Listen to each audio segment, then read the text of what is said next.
Hey, what's up guys? Before we get into the video, be sure to leave a thumbs up if you enjoyed it. Let's try to get this video to 750 likes. That would be absolutely incredible. Thank you all so much for watching. My name is Slickmuff and enjoy the video. Hey, what is up guys? It is Slick or Slickmuff here, back again with another video. And this one talking about superhero video games more broadly. So not just the Batman Arkham games, not just Spider-Man PS4, but I am going to focus a little bit more on those games and also Injustice 2, just the recent superhero video games. And something of a trend that I've noticed.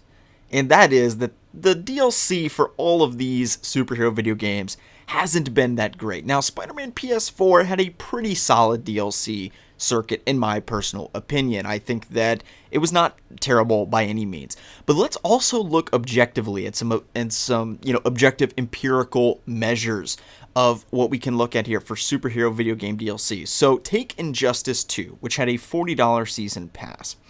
In that season pass, to my best knowledge and recollection, we got 9 new characters for $40, and we didn't even get any new maps, I do not believe, and we might have gotten some unlock packs to get that, loot stuff or whatever, but for the most part, 9 characters for $40. Now keep in mind, the base game had like 25 or 28 even, I don't really remember, for $60 plus all the new maps and the new story and the new blah blah blah blah blah, the list goes on. So consider the difference in price, $40 to $60, and how much content you're getting for $60 and how much content you get for $40. So let's move on. Spider-Man PS4, $25, but the content is to really 100% everything, from what I've heard, maybe 8 to 10 hours or so. So that's a pretty minimal amount of content. Again, way better than the next game I'm about to talk about, and I think you already know what I'm going to, and that is Batman Arkham Knight.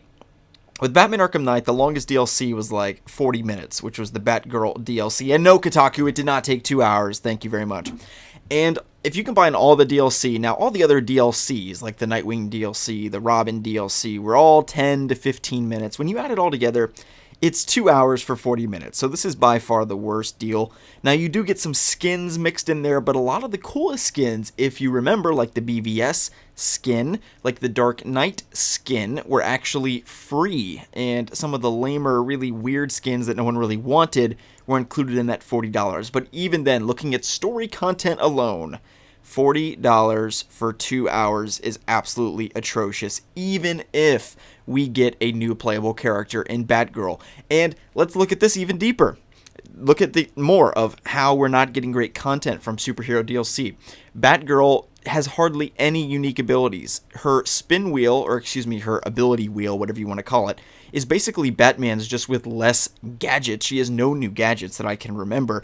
And her combat is almost exactly the same. She kicks a little bit more, like 10% more than Batman, and punches 10% less, but that's it. That's the only difference. So it's the same stuff. It's absolutely a joke. So Arkham Knight DLC was by far the worst. But now let's look at Injustice 2 and Spider-Man PS4 more recently, and then the broader trend of why this is the case. And the real answer is actually very, very, very simple. And it's that we enable it to happen. We let it happen. What do I mean by this? Well, consider all of these games, and I will think about myself personally. The exception is Spider-Man PS4 here. But I pre-ordered the DLC for these games. In other words, before I even knew an ounce of what I was getting, I paid $40 for the DLC for Arkham Knight and Injustice 2. Injustice 2, oh, you're not going to tell me what characters you're going to give me? You're not going to tell me what actually is going to be in there? I mean, generally, I knew there was going to be characters, and I had a pretty good idea. But not exactly. I didn't know if I was going to like the characters. But anyway, I still put down my $40. So I bought the DLC before I even knew what was going to happen. With Arkham Knight, this was a huge controversy, if you remember. They said, okay, we're selling the Arkham Knight Season Pass for $40. And they didn't even say what was in it at all. Like, they didn't even specify, like, is there skins? Is there story DLC? To my recollection, I remember that being a huge point of drama, that they didn't say anything, and then there was a huge backlash, and then they came out and they're like, okay, here's what's going to be in it. But once again, the bigger problem is that we accept this stuff, and the way in which we accept it is actually implicit. It's not in our reviews where we say, oh, this Nightwing DLC was shit. That's not when we reject it. No. We accept it when we give them the $40. that's when we accept the DLC. So in other words, we are approving and accepting the DLC before we even play it. So this begs the question, how often do you pay for things before you know what you're getting? How often do you pay for things before you have any idea of what the quality will be? You do it sometimes, but generally you're able to test things out. So let me give you an example. Think about food. When you go to Wendy's, you will buy something and you don't exactly know what the quality is going to be, but you do have the past experience of having eaten at Wendy's. You know roughly what you're going to get. With Superhero DLC, you don't have that at all. And this is the problem. You have no understanding in the slightest of what you're going to get. Injustice 2, once again, a bit of an exception. We knew you were going to get characters, but which characters? Are we getting characters that you think are really cool, or are you getting 9 characters that suck? You can make the argument, like Black Manta, I don't care about that character. I've never read an Aquaman comic in my life. Why would I want this character? Well, you're getting it anyway because you paid for it, right? So this is the question, why do we buy DLC? Because, I don't really know why. I can't really tell you. Now, there is advantages to it from a YouTuber's perspective. For Arkham Knight, I remember, you get the DLC a week early, which is a really good marketing, I will say gimmick, that's a strong word, but it is kind of a gimmick, to basically get you to buy things early. In other words, artificially delaying the release for people that don't put down the $40. That's all it is, right? So, it's a little bit of a lame marketing tactic. How do we support it? Once again, by putting our money down. So I'm not like a social organizer, and I'm not like saying to boycott DLC. It's nothing like that. In fact, there's a number of problems with the game industry, with games being not really underfunded, but the revenue that they're making is not quite enough, as the cost to make games increases exponentially, basically. Games still cost $60, and they've costed that for quite a while. So there is a reasonable argument to be made that games should go to $70 a game, maybe even $80. But the only way that this would work is if you cut out DLC. So in other words, you make everybody pay $80, but there is no $40 DLC. All the DLC is included, all the skins, all the new characters for Injustice. This is what Overwatch did, except they actually charged $60, if I recall. So there's a number of ways you can address this, but what we are doing is enabling, poor content. And how are we doing this? Well, we already gave the studios our money and signed up for the DLC before we even knew if it was good. So this begs the question, if I knew that I was going to get $1 million to make a painting, and I'm going to get that $1 million no matter what, am I going to be Picasso for a month and go into my cave and just work only on that painting? Or am I just going to scribble a SpongeBob stick figure and call it a day and like, oh, there's my $1 million? Well, the answer is a little bit more complicated than that, because these studios do care about their reputation, but the obvious answer is, I'm just going to doodle a stick figure because I'm going to get $1 million no matter what. And the problem is that virtually every fan buys the DLC before it even comes out. And there's no incentive then to make quality, and even so, fans are so dedicated to the DLC. They love the game so much, they'll get their hands on anything, I just loved Arkham Knight so much. I can't wait to play DLC. I can't wait to play something. Oh my god. Blah, blah, blah, blah. And then, I didn't really consider the fact that the DLC was going to be terrible and 10 minutes long, but I just was craving it so much because I was so excited for Arkham Knight. And here's the thing.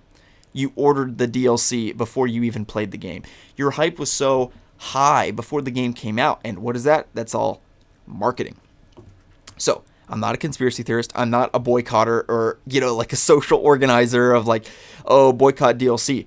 I am instead telling you and sort of advising you subconsciously the obvious of what you may not even be thinking about how we are complicit in again, system is a very strong word. I'm not a conspiracy theorist, but it is somewhat of a system that the game industry has established, mostly through GameStop and other things like that, right? So if you pre-order, you get this pre-order bonus. If you pre-order our season pass, you get this additional piece of content. And if you're a huge fan, I don't blame you. I do it too.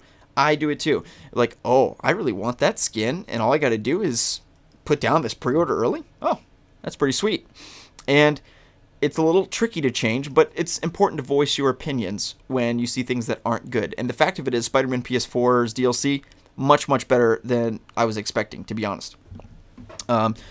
And it is just a matter of being cognizant of that and being aware of how you may be contributing to sort of poor business practices and actually fueling them and encouraging them. Because when you give a company a lot of money, they're like, wow, let's do more of that, right? And it's not just because they're greedy. I know that we think that people are just like greedy and they just want money, but it's just a matter of like, if they do something and we all give them a bunch of money, green pieces of paper with presidents' faces on them, that is a sign of positive reaffirmation. It's like, oh, wow, that was good. We did that right. And let's do it again, because people loved it. They gave us a bunch of money, and, they loved it before they even played the damn thing. That's how much they loved it, right? It's just like, it's very weird. In almost virtually nothing else do we pay money for something before we even have the slightest idea of what we're going to get. We don't go to Best Buy and we're like, I'm going to put $40 down. I'm going to get something in electronics. Like, I kind of know what I'm going to get, but not really. I really have no clue, actually. And it's kind of bizarre, right? This whole notion that we do that with video games. But anyway, it's weird. That's my rant. Once again, it's not a rant. It's not like, boycott, overthrow the game industry. It's not even against DLC. I love DLC. I just wish it was better. I just wish the Arkham Knight DLC was better. That's really all I'm saying. And if we can, be vocal in our opinions when we don't like things about DLC, I think that's a good thing. There's nothing wrong with saying like, hey, guys, you might have tried, you might not have, I don't really know, but this is not up to our standards. And it's not unreasonably high standards. Guess what? Everyone that buys the Season Pass and DLC loves your game, people. It doesn't matter what game it's for. So, it might be the case that gamers have high standards, but in reality, it really is just something for people to feast on after they loved your game. So, anyway, guys, I hope you all have enjoyed the video. If you did, give it a thumbs up. Let me know your thoughts on this commentary in the comment section below. Of course, please leave a like on the video if you enjoyed. My name is Slickmuff. I'll see you guys in the next one.